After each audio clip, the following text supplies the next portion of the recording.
Hello అందరికీ.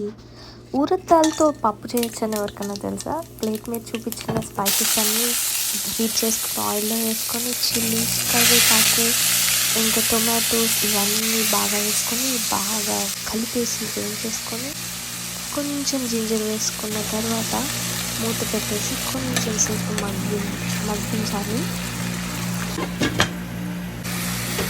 And ఈ మగ్గించిన దాంట్లో నానబెట్టి బాయిల్ చేసుకున్న ఊరద్ దాల్ వేసుకొని తర్వాత కొంచెం ఊరద్ దాల్ గ్రైండ్ చేసుకున్న తర్వాత అది వేసేసుకొని తర్వాత పసుపు, కారం, జీరా పౌడర్, కొరియాండర్ పౌడర్ ఇలాంటి స్పైసెస్ అన్నీ వేసుకొని కొంచెం కస్తూరి మేతి వేసుకున్న తర్వాత మన దాల్ రెడీ అయిపోతుంది. ఇది కొంచెం బాయిల్ అయిన తర్వాత ఫైనల్లీ కొత్తిమీరతో గార్నిష్ చేసుకుంటే చాలా బాగుంటుంది.